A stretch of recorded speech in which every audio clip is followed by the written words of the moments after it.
देखिए बाबू, आपका class 9th का ये फिजिक्स का टॉपिक है गति का समीकरण, ठीक है ना।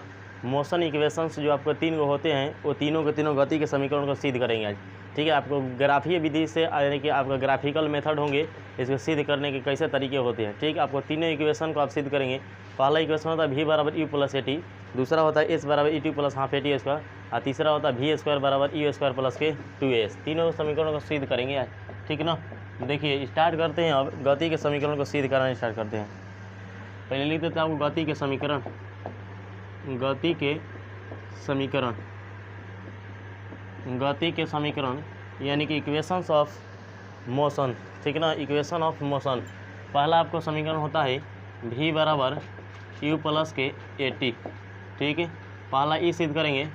दूसरा होता है आपका s बराबर यू टी प्लस के हाफ है ए टी स्क्वायर। एक होता है आपका तीसरा अंतिम होता है v स्क्वायर बराबर यू स्क्वायर प्लस के 2as, v स्क्वायर बराबर यू स्क्वायर प्लस के 2as, ठीक है।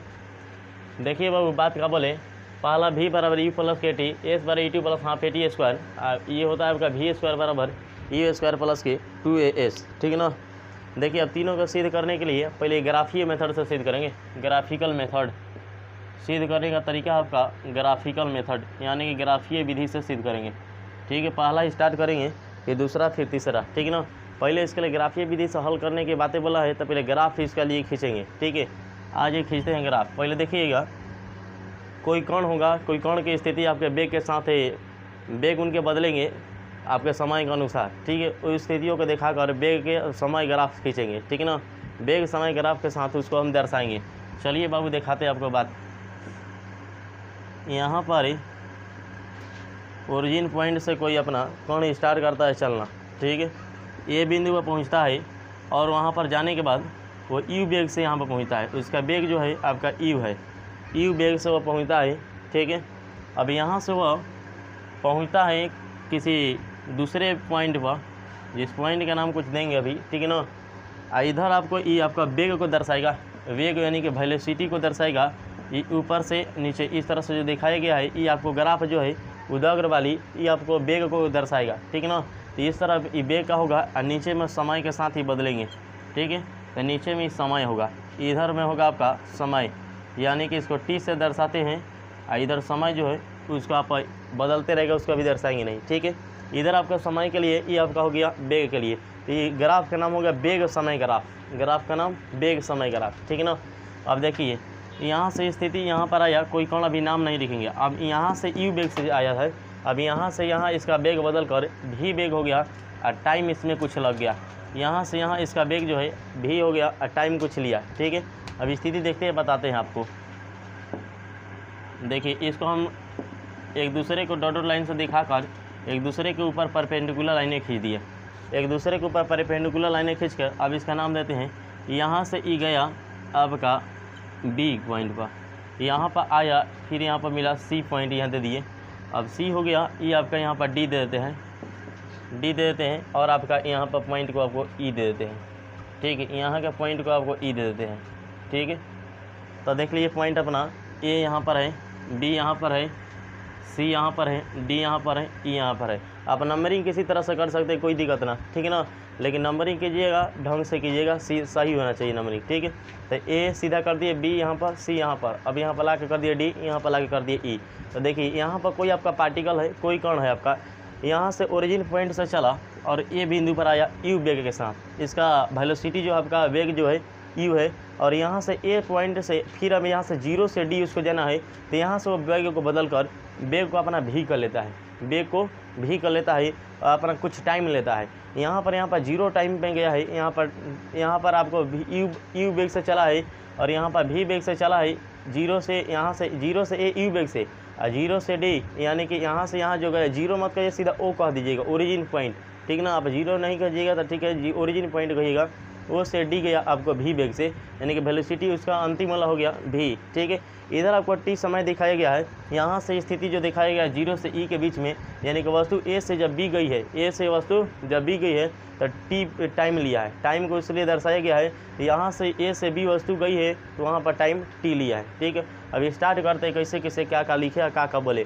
देखिएगा, बात बोल रहे तो लिखेंगे नहीं, आप लिख लीजिए खुद से। ठीक है ना, आपका रचना में क्या क्या करना होगा उसको लिखिएगा। ठीक है, कुछ लिखेंगे, कुछ छोड़ देंगे। ठीक है ना, लेकिन बोलेंगे सब बात बोलेंगे।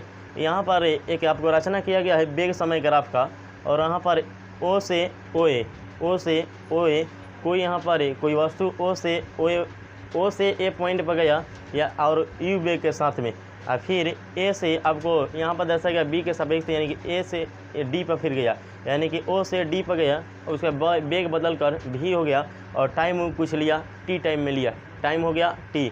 अब क्या किया गया, बी से बी लंब आपको ओई पर खींचा, बी से बी लंब आपको ओई पर खींचा, और इधर से देखिए ए से ए सी लंब बी पर डाला, ए से ए सी लंब बी पर डाला, और इधर से बोलिएगा बी से बी लंब ओई पर डाला। ठीक है ना, दो आपको बात याद रखना पड़ेगा। ठीक है, अब बोलना है कि ओई जो आपका जो है डिस्टेंस है, यहाँ से ओ से ई जाने में यू वेग लगा है, यहाँ से ओ से डी जाने में अब उसका वेग बदल कर भी हो गया है, और टाइम वहाँ पर कुछ ले लिया है जिसका टाइम है टी। ठीक है ना, तो लिख देते हैं बातें आपको क्या क्या बोले, तो लिखिएगा बाबू। रचना में अपना करना होगा तो रचना में कीजिएगा। देखिए रचना में क्या करना है आपको, बोलिएगा ओ से ओ ए पर कर्ण का वेग यू है, कर्ण का वेग यू है, और आगे चलकर इसका वेग बदल कर भी हो जाता है, इसका आगे चलकर वेग बदल कर टी समय बाद, यह लिख देते हैं आपको, टी समय बाद बदल कर भी हो जाता है, यानी कि पहला आपका वेग यू था, ओ से जब ए पर गया, और फिर जब यहाँ से डी पर गया तो यहाँ पर ओ से डी अब कहेगा, तो यहाँ से ओ से डी जब गया तब भी वेग हो जाता है। पहले उसका वेग यू था, और जब कुछ टाइम लिया टी टाइम, तो उसका वेग बदल कर अब हो गया भी। ठीक है ना, अब आ जाइए बाबू, अब बात करते हैं फिर क्या कहते हैं कि ओ से यहाँ से अब बी से बी लंब डाला गया है,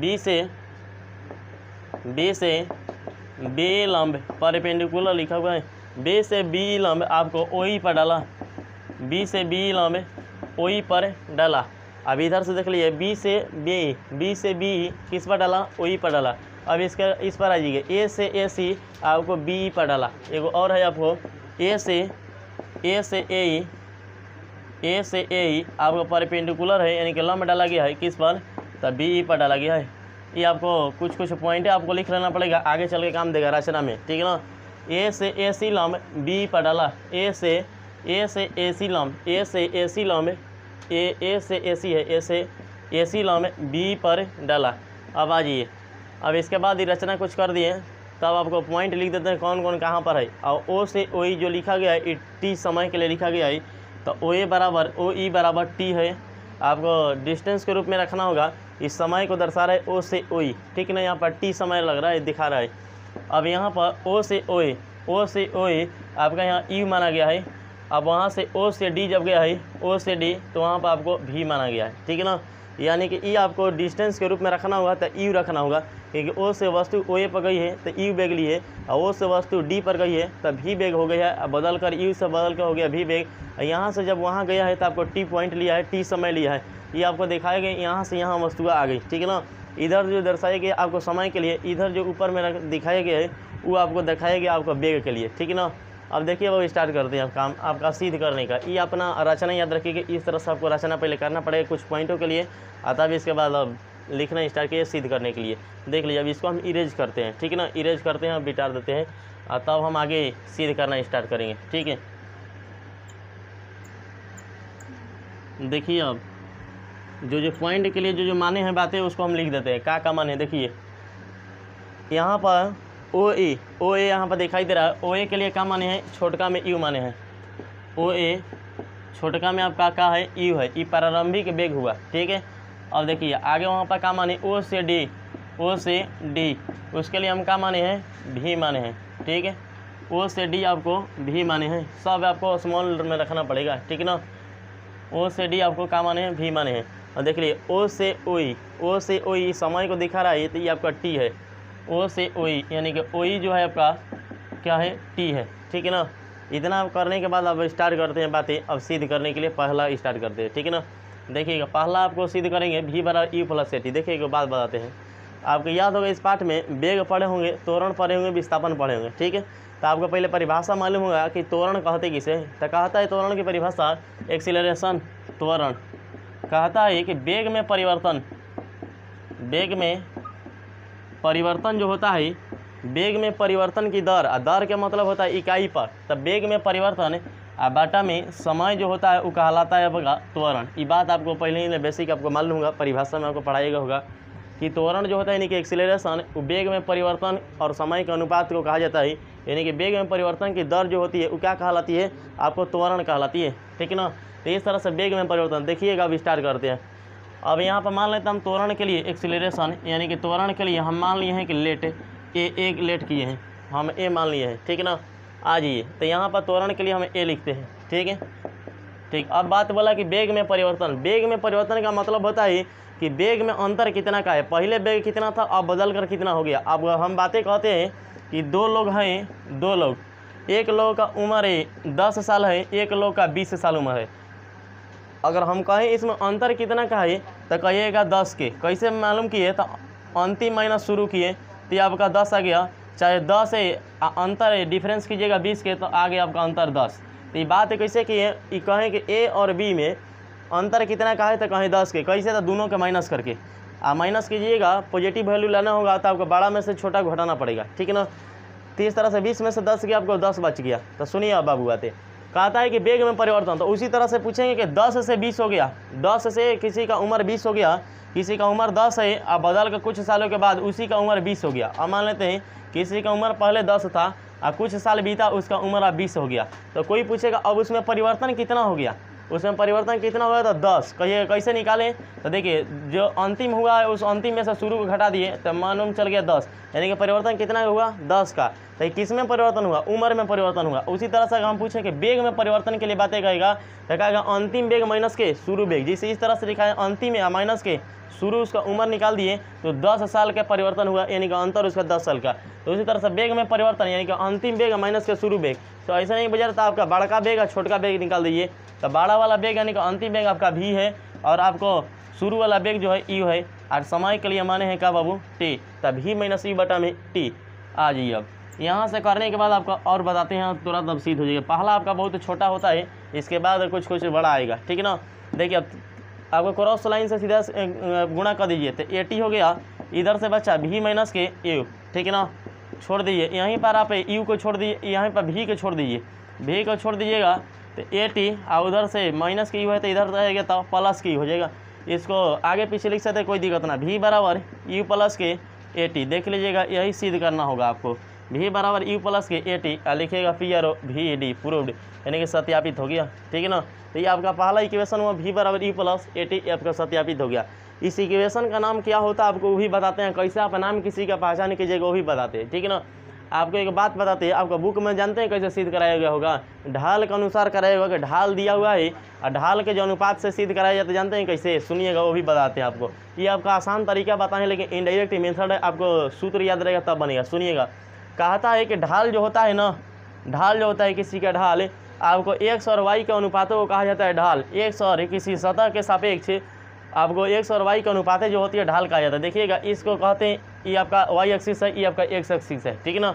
यहाँ से दूरियाँ यहाँ से गई है, यहाँ से ओ से आपका ओ ए गया और यहाँ पर डी तक पॉइंट तक गया, तो ढाल कहता है कि एक्स के साथ तो बी सी हो गया, ये आपका वाई के साथ में, ये हो गया आपका एक्स के साथ में, तो D A upon D x आपका डिफरेंशियल इक्वेशन से बनेगा D A upon D x से, तो वाई बटा में एक्स का जो अनुपात होता है वो ढाल कहा जाता है। वाई का अनुपात यहाँ पर बी सी हो गया, वाई का हो गया BC, नीचे में हो गया x के लिए, तो ये हो गया आपका AC। तो BC बटा में AC, तो जानते हैं क्या कहता है बातें, ढाल जो होता है डिफाइन होता है आपका त्वरण से, ढाल डिफाइन होता है त्वरण से, यानी कि वेग में परिवर्तन की दर जो होती है त्वरण कही जाती है, और डिफाइन होता है आपको ढाल से। तो कह सकते हैं ढाल जो है आपका त्वरण कह सकते हैं, तो BC बटा में AC लिख सकते हैं, ठीक है ना। यहाँ पर देखिए BC लिखा हुआ है, इस BC का वैल्यू AD के बराबर लिख सकते हैं, तो BC का वैल्यू हम AD के बराबर लिख सकते हैं, और यहाँ पर जो AC जो दिखाई दे रहा है AC का वैल्यू हम OE के बराबर लिख सकते हैं, ठीक है। दोनों का देखिएगा अपना ये इसका डिस्टेंस जो है दोनों का समान है, आपका जो BC दिखाई दे रहा है उतना ही इसका भी डिस्टेंस है, यानी कि AD का डिस्टेंस है, तो BC की जगह हम AC AD लिख सकते हैं, और यहाँ पर AC जो दिखाई दे रहा है AC की जगह पर हम OE लिख सकते हैं, तो लिख दिए OE। बोलिएगा AD का कुछ मान दिया हुआ है, क्या मान दिया हुआ है, यहाँ पर AD लिखा हुआ है, देखिए रुको जी बाबू, आपका BC है ना BE, यहाँ पर BC जो दिखाई दे रहा है BC बटा में AC बातें लिखे, BC बटा में AC बातें लिखकर बोले कि आपको ढाल को सिद्ध करना पड़ेगा, ठीक है ना। आइए यहाँ पर BC का वैल्यू AD के बराबर है, ठीक है, BC का वैल्यू AD के बराबर है। यहाँ पर देखिए बात OD का मान दिया है ना, OD का मान भी, ठीक है।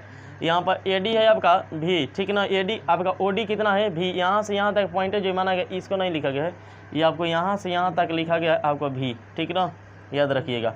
आज ये AD जो है लिखा गया है AD, तो बोलिएगा AD का हेकर मान निकालना होगा, तो बड़का में से OD में से और OA घटाएंगे तो फिर भी निकल जाएगा, इसका मान अगर निकलना होगा तो बड़का OD में से अगर है आपको OA घटा दें तो निकल जाएगा, यानी कि AD का वैल्यू निकालना होगा तो OD माइनस के आपको क्या करना पड़ेगा OA, तो OD माइनस के कह देंगे OA, अब बटा में हो गया आपका OE, ठीक है ना। आज ये OD का वैल्यू आपको मालूम होगा, OD का वैल्यू यहाँ पर मालूम है कितना, OD का वैल्यू V मालूम है, आपका OA का वैल्यू कितना है U मालूम है, तो V माइनस के AO, आई आपका बच गया OE, तो OE आपको देख लीजिए, OE का वैल्यू है आपका T, OE का वैल्यू है आपका T, क्रॉस लाइन से सीधा गुणा कीजिए, A बराबर आपका V माइनस के U, अब बाटा में हो गया का T, A minus V minus U, A बराबर V माइनस U बटा में T, यहीं से देख लीजिए यहीं रूप आ गया, यहाँ पर सिद्ध कीजिएगा तो फिर तो हम डायरेक्ट आपको वेग में परिवर्तन के सूत्र लगा के वेग में परिवर्तन की दर जो होता है वो आपका कहलाता है, वही आपका त्वरण होता है। तो यहाँ से बात ढाल पर भी परिभाषित कर सकते हैं, त्वरण के लिए इस तरह से सीधा आप सूत्र लगा कर भी परिभाषित कर सकते हैं, दोनों कंडीशनों से इस तरह से आपको इरेज करते हैं, ठीक है ना। अब दूसरा सिद्ध करते हैं, ये भी तरीका आपको सिद्ध करने का, ये भी तरीका है, दोनों तरीके से आप सिद्ध कर सकते हैं, ठीक है ना। चलिए अब दूसरा आपको सिद्ध करके दिखाते हैं, आइए बाबू। अब कहता है दूसरा इक्वेशन आपको दिया गया है, ये हाँ रुक जाइए, अब इसको बताते हैं, थोड़ा रुक जाइए, यहाँ पर इस नाम में बताएंगे, अंतिम में बता देंगे। सुनिए अब इक्वेशन नंबर आपका दूसरा जो है, दूसरा समीकरण S बराबर E2 plus half AT square, ठीक है ना, S बराबर E2 plus half AT square के लिए आपको सिद्ध करते हैं। तो देखिएगा यहाँ पर एक आपको फिगर दिखाई दे रहा होगा, देखिए यहाँ पर OABE, देखिएगा फिर से OABE, एक चतुर्भुज के जैसे आकृति दिख रहा है, और चतुर्भुज का नाम है समलंब चतुर्भुज, उस चतुर्भुज का नाम है आपको समलंब चतुर्भुज। देखिएगा OABE, ये आपको समलंब चतुर्भुज दिखाई दे रहा है। ऐसे समलंब चतुर्भुज में दो आकृतियाँ दिखाई दे रही है, एक आकृति OACE, एक दिखाई दे रही है OACE, एक आयत है, इसी में एक त्रिभुज है ABC, इसी में एक त्रिभुज है आपका ABC। तो दो त्रिभुजों को अगर दोनों इस फिगरों को जोड़ देंगे तो फिर भी निकलेगा, तो क्षेत्रफल समलंब चतुर्भुज का कहलाएगा, या सीधा सा समलंब चतुर्भुज का क्षेत्रफल निकलेगा बाबू, तो फिर भी वो निकल जाएगा। तो कहिएगा तरीका कौन अपनाएंगे कि आयत को जोड़ कर चतुर्भुज को त्रिभुज को जोड़ देंगे, तो तरीका ये भी हो सकता है, और दूसरा तरीका सीधा समलंब चतुर्भुज का क्षेत्रफल निकाल दिए। तो देखिए बात बताते हैं का, आपको सिद्ध करना है ना कि आपको न्यूमेरिकल आपको कहीं पर हल इसका क्षेत्रफल नहीं निकालना है। तो सिद्ध करने के लिए कंडीशन वो लगाते हैं जो सेटिस्फाइड करता है। तो सेटिस्फाइड करने के लिए आपको आयत का क्षेत्रफल निकाल दीजिए अलग से, और त्रिभुज का क्षेत्रफल निकाल दीजिए अलग से, तो फिर भी समलंब चतुर्भुज के क्षेत्रफल के बराबर होगा, लेकिन तरीका लिखने का बदल जाएगा, ठीक है ना। तो आप ये काम कीजिए पहला, और जब तीसरा समीकरण हल करेंगे तो समलंब चतुर्भुज के क्षेत्रफलों के अनुसार हम हल करने की कोशिश करेंगे, ठीक है ना। तो आज ये दूसरे के लिए क्या करते हैं, दिखाते हैं समलंब चतुर्भुज OAB में, समलंब चतुर्भुज आपको दिखाई दे रहा होगा बाबू, यहाँ पर देख लीजिए OABE दिखाई दे रहा होगा OABE में। तो समलंब चतुर्भुज OAB में, समलंब चतुर्भुज OABE में, इसमें दिखाते हैं, इसका क्षेत्रफल निकालने की कोशिश करते हैं। तो निकालते हैं आपको समलंब चतुर्भुज का क्षेत्रफल, समलंब चतुर्भुज का क्षेत्रफल। आज ये समलंब चतुर्भुज का आप क्षेत्रफल तो जानते होंगे, 1 बटा में 2 समानांतर भुजाओं का योग गुणा उनके बीच की दूरी। लेकिन आगे चल के लगाएंगे, कहिए कि इसमें काहे नहीं लगेगा, इसमें इसलिए नहीं लगेगा कि आपका सेटिस्फाइड नहीं कर पाएगा, यानी कि आपका जो सिद्ध करना वो सिद्ध नहीं हो पाएगा। तो इस तरह से सिद्ध करना होगा तो आपको मेथड पहले कुछ जानकारी करना होगा और तब आप बनाएंगे, तो फिर अपने से जानिए क्यों नहीं कर रहा है। यूज कहिएगा तो आपको गलत नहीं सिद्ध हो पाएगा, इसलिए अगला में उसको यूज करेंगे। अब की बार देख लीजिए, इस समलंब चतुर्भुज दिखाई दे रहा OABE, तो इसके में आपको 2 फिगर कह रहे हो दिखाई दे रहा होगा। देखिए एक आपका ये आयत वाला चित्र दिखाई दे रहा होगा, एक आपका ये त्रिभुज वाला चित्र दिखाई दे रहा होगा। तो कहिएगा कि मान में अंतर हो जाएगा, नहीं मान में अंतर नहीं होगा उसका क्षेत्रफल में। तो काम क्या कीजिए, आयत का निकाल दीजिए और उसमें जोड़ दीजिए त्रिभुज का, तब फिर भी निकल जाएगा क्षेत्रफल समलंब चतुर्भुज का। तो लिख देते हैं आयत का क्षेत्रफल, इस समलंब चतुर्भुज का क्षेत्रफल बराबर लिखते हैं आयत का क्षेत्रफल। आयत आपका है कौन, तो OACE, आयत OACE का क्षेत्रफल। देखिएगा बाबू, आप प्लस के साइन लगा के देखिएगा, ई आपका हो गया और ऊपर में त्रिभुज दिखाई दे रहा होगा, ठीक है ना। ऊपर में देखिए त्रिभुज ACB का क्षेत्रफल, दोनों को अलग अलग करके जोड़ देंगे तब फिर भी समलंब चतुर्भुज के क्षेत्रफल के मान के ही बराबर आएगा। तो इस तरह से दोनों को अलग अलग करके जोड़ देते हैं। तो देखिएगा अब स्टार्ट करते हैं। आयत का क्षेत्रफल आपको मालूम होगा कि लंबाई गुणा चौड़ाई होता है, यानी कि L इंटू में B होता है। और त्रिभुज का क्षेत्रफल जो होता है आपको समकोण त्रिभुज यहाँ पर दिखाई दे रहा होगा। कहिए कैसे जान गए समकोण, क्योंकि यहाँ पर परपेंडिकुलर लाइन खींचा गया है, तो समकोण त्रिभुज है। तो समकोण त्रिभुज का क्षेत्रफल होता है 1 बटा में 2 आधार गुणे में ऊंचाई, लिख दे 1 बटा 2 आधार गुणे में ऊंचाई होता है। आ जाइए देखिए बाबू, L इंटू में भी लंबाई गुणा में चौड़ाई, तो ये देखिएगा आपको लंबाई कहा जाएगा, ये आपको चौड़ाई कहा जाएगा। तो देखिए लंबाई है यहाँ से O से E, तो लंबाई हो गया आपका OE, आपका चौड़ाई कौन हो गया, तो चौड़ाई OA हो गया। तो OE गुणा में OA प्लस के आज 1 बटा में 2, 1 बटा 2 आधार गुणा ऊंचाई। आज ये आधार, इसके लिए आधार आते हैं। तो देखिए ये आपका 90 डिग्री के सामने आपका लंब होगा, इस 90 डिग्री के सामने होगा आपका लंब। ये आपका 2 न्यून कोण होंगे। अब 2 न्यून कोणों के अनुसार आपको लंब और आधार का डिफाइन करना होगा। तो सीधा समझ लीजिए इस कोण के सापेक्ष निकलना है, ठीक है ना। इस सापेक्ष के सापेक्ष ये हो गया आपका लंब, ये हो गया जो बचा हो गया आपका आधार, ठीक है ना। आज ये बाबू, तो 1 बटा में 2 आधार का मान देख लीजिए क्या है, AC है, आधार है आपका AC, और गुणा में आपका ऊंचाई, गुणा में आपका ऊंचाई, ऊंचाई कितना है BC है, AC और गुणा में कितना हो गया BC। चलिए बात क्या बोले, आधार कौन है, तो आधार आपका हो गया AC, आपका ऊंचाई कौन हो गया, यानी कि आपका शीर्षलंब हो गया कौन, BC, ठीक है ना। आज ये देखिएगा OE का मान दिया है, OA का मान दिया हुआ है, OE का मान दिया हुआ है और OA का मान दिया। अभी इक्वेशन में हम पुट नहीं करेंगे, अभी छोड़ दीजिए इसी तरह से। तो OE गुणा में OA, ठीक है, प्लस के 1 बटा में 2। आज ये AC लिखा हुआ है, BC लिखा हुआ है। अच्छा एक बात बोलिएगा, तो AC जो लिखा हुआ है, इस AC को हम और एक काम करते हैं, AC इसका मान हमको रियलिटी मालूम नहीं है, लेकिन इसी के लंबाई के, इसी के डिस्टेंस के बराबर आपका OE नीचे में लंबाई है, यानी कि AC आपको बराबर होगा OE के, AC बराबर होगा OE के, क्योंकि दोनों का डिस्टेंस एक दूसरे के समान है। तो AC की जगह पर हम OE लिख सकते हैं। आज इससे लिखने से पहले आपको हम काम करते हैं, अपने से कुछ करते हैं। देखिए BC बटा में AC अपने से नीचे में गुणा करते हैं और ऊपर में AC का करते हैं, अपने से नीचे में गुणा करते हैं, ठीक है ना। AC अपने से नीचे में गुणा किए, अपने से AC ऊपर में गुणा किए, इसके मान में अंतर कोई नहीं हो। कहिएगा किए क्यों, तो किए इसलिए क्योंकि हमको सिद्ध करना उसके लिए कर रहे हैं, ठीक है ना। तो अपने से AC नीचे में लगाएं तो अपने से ऊपर में भी गुणा कर दिए, इस तरह से मान में अंतर नहीं होगा। मान में अंतर लगेगा तो देख लीजिएगा, AC से AC काट दीजिए, फिर वही आएगा AC गुणा में BC, ठीक है। अब आगे चलते देखिए, अब आ गया OE गुणा में OE गुणा में OE प्लस के 1 बटा में 2। एक बात बताएं, क्या कहिएगा, क्या देखिएगा यहाँ पर AC लिखा हुआ है, देख लीजिए ऊपर में AC 2 को दिखाई दे रहा होगा, नीचे में 1 दिखाई दे रहा होगा। तो देखिए AC से AC से गुणा करेंगे तो क्या होगा, AC के स्क्वायर यानी कि होल स्क्वायर चढ़ा दे, प्लस गुणा है आपका BC बटा में BC बटा में AC। वो काम कीजिए, तो ये काम का करें बताते हैं, सुनिए। OE गुणा में OA प्लस के 1 बटा में 2 हो गया, और गुणा में देखिए AC का मान जो दिखाई दे रहा है AC, ये AC का रिलेटिव में मान मालूम नहीं है, लेकिन AC के लंबाई के बराबर है कि इसके डिस्टेंस के बराबर ही आपका एक लंबाई दिखाई दे रहा है, डिस्टेंस दिखाई दे रहा है OE। तो AC की जगह पर हम OE लिख सकते हैं। कहिएगा कैसे, तो चूँकि AC बराबर आपको है का OE, AC बराबर OE। एक पॉइंट जानते हैं और का अपना से लिखे हैं, अपना से लिखे हैं यहाँ पर AC ऊपर नीचे गुणा किए हैं, बाद में भूल जाइए इसलिए लिख दे रहे ऊपर नीचे गुणा किए हैं, ठीक है ना।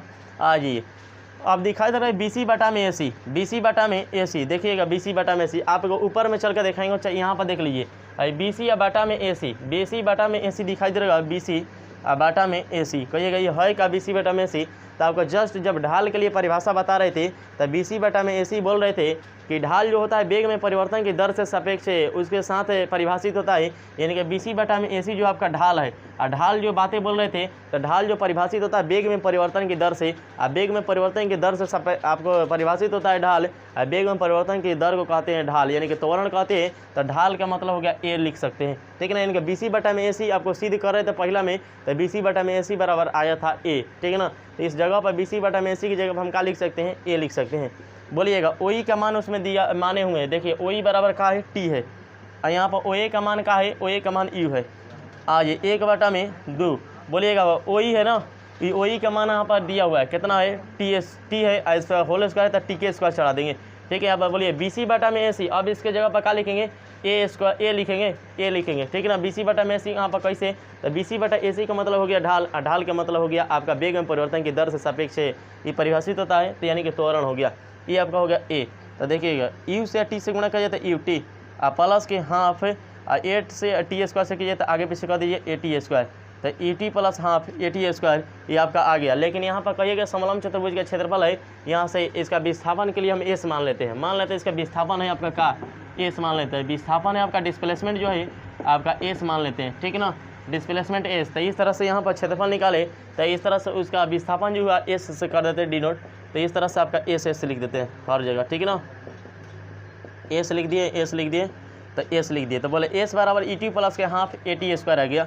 कहिएगा यहाँ पर कौन कौन से क्या है, तो U आपका प्रारंभिक वेग है, T आपका समय T, यहाँ पर A आपका त्वरण है, और T आपका क्या है, आपका समय है, S आपका विस्थापन है। लिख लीजिएगा, लिख लेना होगा, तो S आपका विस्थापन है, ऐसे ऊपर में भी लिखते हैं। U जो आपका प्रारंभिक वेग है, आपका V जो है, यहाँ पर V तो नहीं है अभी, यहाँ पर T जो है आपका समय है, और यहाँ पर A आपका एक्सेलरेशन आपका त्वरण है, ठीक है ना।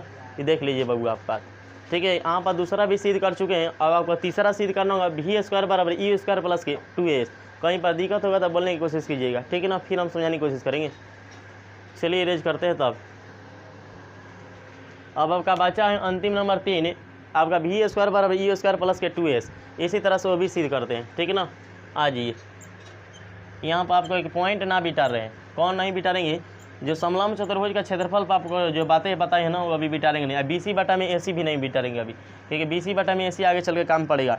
ये BC बटा में AC आपको इसलिए पहले सिद्ध कराएं, बताएं कि BC बटा में AC ही आगे चल कर यूज होगा। कहीं BC बटा AC है क्या, तो BC बटा AC जो कहा जाता है वो ढाल है। कहीं ढाल किसे कहते हैं, तो ढाल जो होता है आपको कोई भी आपको y के सापेक्ष और x के सापेक्ष अनुपातिक जो माने देता है वही कहलाता है ढाल। तो y के सापेक्ष यानी कि y जो हो गया आपका BC हो गया, इधर से अगर x देखा जाए तो AC हो गया।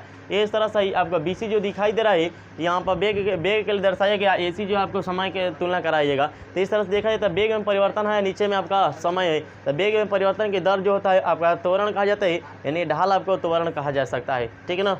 आ जाइए अब देखिएगा, अब निकाले हमें जो समलंब चतुर्भुज का क्षेत्रफल थे, एक आयत करके करिए, एक आयत करके किए, एक दूसरा जो किए थे बातें आपको बताते हैं, एक दूसरा आपको उसमें त्रिभुज को जोड़ दिए, तब वो उसका क्षेत्रफल निकल गया समलंब चतुर्भुज का, ठीक है ना।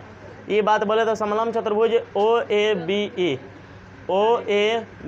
का आपको क्षेत्रफल निकालने के लिए बोले, तो क्या बात बोले कि यहाँ पर आयत के क्षेत्रफल निकाल के यहाँ पर त्रिभुज का क्षेत्रफल निकाल दीजिए और दोनों को जोड़ दीजिए, तब बाबू आपको समलंब चतुर्भुज का क्षेत्रफल नहीं कहा जाएगा। उसके मान में कोई दिक्कत नहीं है, लेकिन कहिएगा किए क्यों, तो किए इसलिए कि हमको सिद्ध करना था उसके लिए, S बराबर ET plus half AT square. अब आपको सिद्ध करना है तीसरा समीकरण V स्क्वायर बराबर U स्क्वायर प्लस के 2S। तो इसके लिए कंडीशन है, तो उसके लिए भी आपको कुछ आगे से मालूम होना चाहिए क्या तरीके अपनाने होंगे। तो सुनिए, आपको ये सिद्ध करना होगा तो सीधा समलंब चतुर्भुज का क्षेत्रफल निकाल दीजिए। तो OABE समलंब चतुर्भुज का क्षेत्रफल सीधा निकालिए। तो इस समलंब चतुर्भुज का क्षेत्रफल आपको जानकारी होगा कि होता है 1/2 समानांतर भुजाओं का योग, समांतर भुजाओं का योग गुणा में उनके बीच के दूरी, गुणा में उनके बीच के दूरी, ये आपको सूत्र होता है, ठीक है ना। 1/2 समानांतर भुजाओं का योग गुणा उनके बीच के दूरी आपको समलंब चतुर्भुज के क्षेत्रफल होता है। तो समलंब चतुर्भुज है, समलंब चतुर्भुज आपका OABE में, ठीक है ना, OABE में, ठीक है ना। आज ये देखिएगा यहाँ पर ये भुजा एक दूसरे के समांतर कही जाएगी। यहाँ पर जो छोटी भुजा दिखाई दे रही है OA, यहाँ पर बड़ी भुजा जो दिखाई दे रही है BA, यहाँ पर डॉट लाइन से दिखाया गया B से A, ये BE हो गया आपका, E हो गया OA, ठीक है ना। ये दोनों भुजाएं एक दूसरे के समांतर कही जाएगी, यानी कि OA और BE। तो दोनों भुजाओं के लिए लिखते हैं 1/2 समांतर भुजाओं का योग यानी कि समांतर भुजा एक हो गया ओ ए, इस पे जस्ट समानांतर है आपका बी, तो ओ ए प्लस के ओ बी, ओ ए प्लस के बी ई है, ओ ए प्लस के बी ई। आ जाइए इस तरह से आप बात करते हैं। अब उधर देखिएगा यहाँ पर उनके बीच की दूरी, आज दोनों के बीच के दोनों समानांतर है, जो आपका भुजाएं दिखाई दे रही है ओ ए और आपका बी, दोनों के बीच में दूरी देख लीजिए कितनी है। तो दूरी आपका ए सी कह दीजिए चाहे ओ ई कह दीजिए, दोनों बात में अंतर नहीं है, तो यहाँ पर देख लीजिए ओ ई कह दीजिए सीधा, ठीक है ना। अच्छा बीच में लीजिएगा तो ए सी लिखिए, फिर मान में रखेंगे, तो आपका दोनों भुजाओं के बीच की दूरी जो है आपका ए सी है। आ जाइए कहता है 1/2। अब आ जाइए ओ ए, अब एक बात मान पुट करते हैं, देखिएगा ओ ए दिखाई दे रहा है, ओ ए इधर से बी, ओ ए इधर से है आपका बी, जो बड़का है आपका बी है, ठीक है ना। तो ओ ए इसी तरह से लिखते हैं आप प्लस के बी। देखिए बी का मान मालूम ना है, बी का मान मालूम ना है बी से ही, लेकिन इस बी के लिए आपको इसका जस्ट इसके बराबर दूरी वाला एक आपको यहाँ पर दिखाई दे रहा है ओ से डी, ओ डी दिखाई दे रहा है, ओ से डी ओ डी, ये बी की जगह पर हम ओ डी लिख सकते हैं, तब बी की जगह पर ओ डी लिख दिए, गुणा में ए सी लिख दिए, ठीक है ना। क्या लिखेंगे कि चूँकि ओ ई बराबर बी बराबर आपका कौन है ओ डी है, बी बराबर ओ डी है, ठीक है। आज ये बात क्या करते हैं, ऊपर नीचे दोनों में बी सी से गुणा कर देते हैं इसमें, ठीक है ना। तो ए सी से ऊपर नीचे बी सी से गुणा करते हैं, ऊपर से नीचे से दोनों में गुणा करते हैं, किस से बी सी से गुणा करते हैं, ठीक है ना। आज ये बबुआ बात करते हैं, क्या हो बंद रहे, हाँ देखिए बाबू यहाँ पर ए सी बटा ए सी यहाँ पर दिखाई दे रहा है ए सी, ठीक है ना। ए सी के यहाँ पर जो लिखा है छोड़ दिए, अब अपने से हम बी सी अपने मान से गुणा करें, ऊपर में अपने मान से करें गुणा, नीचे में मान में अंतर कोई नहीं होगा, यानी कि यहाँ पर लिखेंगे बी सी ऊपर नीचे गुणा करने पर, ऊपर नीचे गुणा करने पर, यानी कि बी सी अपने से क्या करें गुणा करें, ऊपर में भी है नीचे में, तो मान में कोई अंतर नहीं होगा, मान में अंतर ढेर लगेगा तो कटा दीजिएगा, फिर मान वहाँ वही आ जाएगा, ठीक है ना। बी सी अपने से क्या किए ऊपर में नीचे में गुणा किए। आज 1/2, 1/2 लिखे हैं ओ ए प्लस के, आपको लिखे ओ डी। अच्छा एक बात बोलिएगा तो ए सी बटा में बी सी लिखे हैं, एक बात देखिएगा इधर से ए सी बटा में बी सी लिखे हैं, और हमको मान में अंतर नहीं लाना होगा। अगर मान में इसका अंतर ना आए तो इसके मान को हम पलटी करके 1/2 में लिख देंगे कि ना। जैसे देखिएगा यहाँ पर 2 लिखा है बाबू, हल ना, यहाँ पर आपका 2 लिखा हुआ है, तब नीचे में क्या छिपा है, 1 छिपा है। तो यहाँ पर अगर हम पूछेंगे इसका मान में अंतर ना आए तो आपका क्या कहिएगा, तो पहले इसका पलटी मार दीजिए, तो पलटी 1/2 मार दिए, एक 1/2 पूरा कर दीजिए, तो मान में अंतर नहीं है, कहिएगा नहीं आएगा, नहीं देख लीजिए कैसे 1/2 जो है ना, यहाँ पर 1/2 पलटी मारे तो 2/1, यानी गुणा कीजिएगा 2 आ गया ना, यानी कोई मान इस तरह से अनुपाती के रूप में लिखा है तो उस मान को इंटरचेंज कर दीजिए, यानी कि आपस में बदला बदली कर दीजिए, हर को अंश बनाइए, अंश को हर बदलिए और 1/2 में कर दीजिए, यानी कि इसका मान में अंतर नहीं होगा। कब, जब 1/2 में BC बटा में AC लिख देंगे तो मान में अंतर नहीं आएगा। तो यानी कि AC बटा BC को लिखना होगा तो 1/2 में पूरा कीजिए और मान में पलटी करिए, BC बटा में ऐसे, यानी कि ऊपर वाला नीचे, नीचे वाला ऊपर, तो इस तरह से कीजिए, गुणा में क्या लिख दीजिए, BC लिख दीजिए, कोई अब दिक्कत नहीं। आइए अभी इसको इरेज करते हैं, ये आपको बताने के लिए कि यहाँ पर लिखा हुआ है BC बटा में से, आपको ढाल के लिए काम पड़ेगा, ठीक ना, अभी जस्ट काम आएगा। अच्छा बोलिएगा बाबू, तो 1/2 यहाँ पर लिखा है ओ या प्लस के यहाँ पर लिखा हुआ है OD, 1/2। आज ये देखिए BC बटा AC लिखा हुआ है, इधर से क्या लिखा हुआ है, BC लिखा हुआ है, ठीक है ना। अब BC के लिए निकालते हैं और AC के लिए निकालते हैं, देखिएगा तो BC ऊपर में कीजिए गुणा हो जाएगा, अब पूरा का बटा में BC बटा में क्या हो गया AC, ठीक है ना।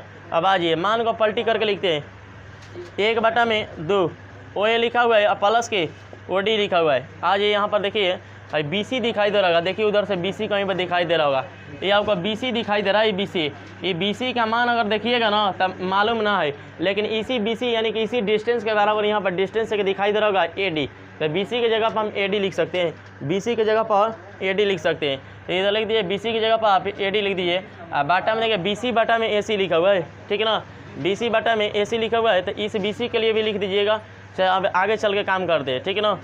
आज ये BC बटा में AC के लिए हम लिखते हैं, आपको क्या BC बटा AC के लिए यहाँ पर देखिए मान लिखा हुआ है A, BC बटा AC के लिए मान लिख देते हैं A सीधा साफ, ठीक है ना। आ जाइए अब 1/2 OA प्लस के आपका लिखा हुआ है OD, OA प्लस के लिखा हुआ है OD, देखिए AD जो लिखा हुआ है यहाँ पर दिखा दे रहा है A से D AD, अगर इसका मान देखें ना तो इसका मान आपको मालूम नहीं है, AD का मान मालूम नहीं है, लेकिन इस मान को हम निकाल सकते हैं। बड़का OD, बड़का आपको भुजा दिखाई दे रहा है OD में से छोटका OA घटा देंगे तो E बच जाएगा, ये आपका OD जो दिखाई दे रहा है OD में से आपको OA घटा देंगे तो बच जाएगा कौन, आपका बचेगा AD। तो क्या करते हैं, बड़का है आपका OD, तो OD माइनस के OA करते हैं, OD माइनस के OA करते हैं। अब बाटा में आपका है कौन, A है, बाटा में आपका है A है, ठीक है ना। आ जाइए, रुक जाइए, BC बटा में इसके हटाते, देखिए अब आइए बाबू क्या बात बोले, 1 बटा में 2 है, 1 बटा में 2 है। इधर आपको समचतुर्भुज का क्षेत्रफल निकाल रहे थे, इसमें विस्थापन के लिए आपको S मानते हैं, विस्थापन के लिए S मानते हैं, S मानते हैं, सब S लिख देते हैं, ठीक है ना। S लिख देते हैं, इधर से भी आपको S लिख देते हैं, इधर से भी S लिख देते हैं, ठीक है ना। देखिएगा S बराबर आया है आपको का, S बराबर आया है 1 बटा में 2, 1 बटा में 2। देखिएगा OA प्लस के OD, यहाँ पर OD प्लस के OA लिखेंगे, मान में अंतर नहीं होगा, ठीक है ना। आगे पीछे जोड़ में कहीं पर लिखिए, मान में अंतर नहीं होता है। OD प्लस के OA, यहाँ पर OD माइनस के OA बगल में है, बगल में आपको दिखाई दे रहा होगा OD माइनस के OA, OD माइनस के OA। अब बाटा में आपको दिखाई दे रहा होगा, इसके बाटा में आपको, सबके बाटा में आपको दिखाई दे रहा होगा A दिखाई दे रहा होगा। देखिएगा आप OD प्लस के OA, OD माइनस के OA, देखिए एक के बाद 2 बारी, A प्लस के B, A माइनस के B, सूत्र बनता है A प्लस के B A माइनस के B, सूत्र बनता है A स्क्वायर माइनस के B स्क्वायर, यानी कि पहला के स्क्वायर कर दिए, दूसरा के स्क्वायर, दोनों का अंतर कर दिए, वो मान में बराबर होता है। यानी कि S बराबर 1 बटा में 2, यानी कि OD प्लस के OA, OD माइनस के OA, A plus B, A minus B बराबर लिख सकते हैं A स्क्वायर माइनस के B स्क्वायर। A की जगह पर OD है, OD के स्क्वायर कर दीजिए, माइनस के OA स्क्वायर कर दीजिए। अब बाटा में लिख दीजिए आप कितना, A लिख दीजिए, बाटा में लिख दीजिए A, ठीक है। आ जाइए S बराबर 1 बटा में 2, आज OD के लिए मान लिखते हैं, आपका OA के लिए मान लिखते हैं। आज OD आपका बड़का है, OD बड़का है तो OD का मान आपको भी दिया हुआ है, OD का मान है भी स्क्वायर, OA का मान आपका छोटका है, OA का मान आपका U दिया है, U दिया है, U आपका जो माने है वो दिया है, भी स्क्वायर बाटा में है आपका 2A। यहाँ पर बन गया, यहाँ पर क्रॉस आप मेथड से आप गुणा कर दीजिए। आ जाइए देखिए 2AS गुणा कीजिएगा तो आएगा 2AS से इधर से आएगा भी स्क्वायर माइनस के U स्क्वायर, ठीक है ना। तो कहता है एक बतिया हम 2 बारी है, तो भी स्क्वायर में देखिए बाबू यहाँ पर बोले बात है S बराबर 1/T भी स्क्वायर माइनस के U स्क्वायर बाटा में A हाल ना, भी स्क्वायर माइनस के U स्क्वायर बाटा में A हुआ। यहाँ पर देखिए क्रॉस सीधा गुणा कर दिया तिरछा, तो यहाँ पर 2A नीचे में है तो 2AS हो गया, 2AS भी स्क्वायर माइनस के U स्क्वायर। देखिए यहाँ पर भी स्क्वायर वहीं पर छोड़ दीजिए, उसी तरह से U स्क्वायर इधर अपना माइनस आएगा, प्लस हो जाएगा, U स्क्वायर इधर आएगा तो प्लस हो जाता है, U स्क्वायर हो गया, अब प्लस के यहाँ पर 2S हो गया, तो भी square bar U square plus के 2S। तो इस तरह से आपको बातें बोले, तो सिद्ध करने के लिए आपको बात क्या करना है, दोनों में काम का करना होगा। पहला आपका भी बराबर U प्लस के 80 है, U प्लस के 80 है, तो इसके लिए आपको कुछ ना करना है, आपको ढाल के लिए बातें याद रखना है। ढाल आपको परिभाषित होता है आपको त्वरण से, तो कहता है वेग में परिवर्तन की दर जो होती है वो त्वरण कही जाती है, और त्वरण जो होता है वेग में परिवर्तन की दर से आपको परिभाषित होता है, यानी कि वेग में परिवर्तन की दर को त्वरण कह सकते हैं, यानी कि वही क्या है आपका ढाल है। तो BC बटा AC जो बता रहे बातें कब से, वो ढाल कहा जाएगा।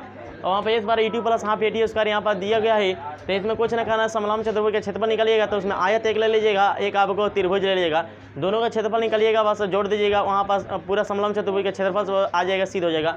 और तीसरा में जो आपका सीधा समलंब चतुर्भुज का क्षेत्रफल निकाल दीजिए, तब आपको सुनिएगा बात क्या बोले। तो आप कहिएगा इस समीकरण का, गति के समीकरण आपको 3 को दिए गए, तीनों का नाम का कुछ होता है, नाम कुछ होता है, सुनिएगा नाम क्या होता है। देखिएगा ये यहाँ पे एक्सीलरेशन जो लिखा हुआ हर समय कांस्टेंट लेना है, ये आपका एक्सीलरेशन है, क्या करना है, कांस्टेंट लेना है, यानी कि उसको काट देना है, जहाँ जहाँ देखा है उसको काट दीजिएगा। यहाँ पर A काट दीजिए, बचा के भी और U बचा, U है आपका भी बचा और U बचा, यहाँ पर T बचा, यहाँ पर A काट दीजिए, बचा के एगो T बचा, एगो U बचा, और यहाँ पर S बचा, यहाँ पर भी आपको A काट दीजिए, बचा एगो S बचा, यहाँ पर U बचा, एक भी बचा है। तो इसी से इसके गति समीकरण के नाम पड़ता है, सुनिएगा। A हटेगा, T बचा समय या दूग आपका वेग है, एक प्रारंभिक वेग अंतिम वेग, यानी कि वेग के बाद बचा एक समय के बाद से बचा, तो इसका नाम होता है वेग समय ग्राफ, इसका नाम होता है वेग समय ग्राफ, इसी से वेग समय ग्राफ बनता है। आई कहा जाता है वेग समय, आपका वेग के बाद बचा एक समय के बाद बचा, तो वेग समय समीकरण कहा जाएगा। यहाँ पर देखिए U बचा, यहाँ पर आपका T बचा है, यहाँ पर S बचा है, तो यहाँ पर देख लीजिए विस्थापन लिखा हुआ है और यहाँ पर समय लिखा हुआ है, ठीक है ना। ये विस्थापन समय ग्राफ है, एक होता है आपका यहाँ पर भी और U आपका वेग है, एक आपका विस्थापन है, तो विस्थापन समय ग्राफ के विस्थापन वेग समय ग्राफ, विस्थापन वेग समय ग्राफ है। ये आपको बचा कौन है आपका, E आपका विस्थापन हो गया, E आपका वेग हो गया, यहाँ पर T हो गया, तो इसे कहा जाता है विस्थापन वेग। यहाँ पर A हटा ET plus half AT square, T से T। हाँ देखिए बाबू यहाँ पर 2 के बाद जो रिपीट करेगा उसको लीजिएगा, जो रिपीट करेगा उसको लीजिएगा, T 2 बार रिपीट किया है, ये एक U आपका वेग जो है एक बार ही, उसको मत लीजिएगा, जो रिपीट करेगा उसके सापेक्ष लीजिएगा, इधर रहेगा उसका सापेक्ष। तो भी का आपका विस्थापन है, बोलिएगा रिपीट कौन किया, T किया है, तो विस्थापन समय या समीकरण कहा जाएगा, इसका नाम होगा विस्थापन समय समीकरण। इस समय रिपीट कौन कौन किया है, भी और ई रिपीट किया है ना, यानी कि आपका वेग हो गया। एक आपका बच्चा जो हो गया आपका ए यानी कि विस्थापन वेग आपका समीकरण कहा जाएगा। इसमें रिपीट कौन किया है, तब भी और ई यानी कि वेग रिपीट किया, तब वेग आई हो गया आपका समय, यानी जो रिपीट करेगा उसको लेना है, और जो एक रहेगा वो तो एक ही है, ठीक है ना। तो इस तरह से ये बन गया वेग समय का समीकरण, ये विस्थापन समय का समीकरण, ये विस्थापन वेग का समीकरण, ठीक है ना। इस तरह से आपको जो सिद्ध करने में अगर दिक्कत कहीं लगेगा तो बोलिएगा, ठीक है ना।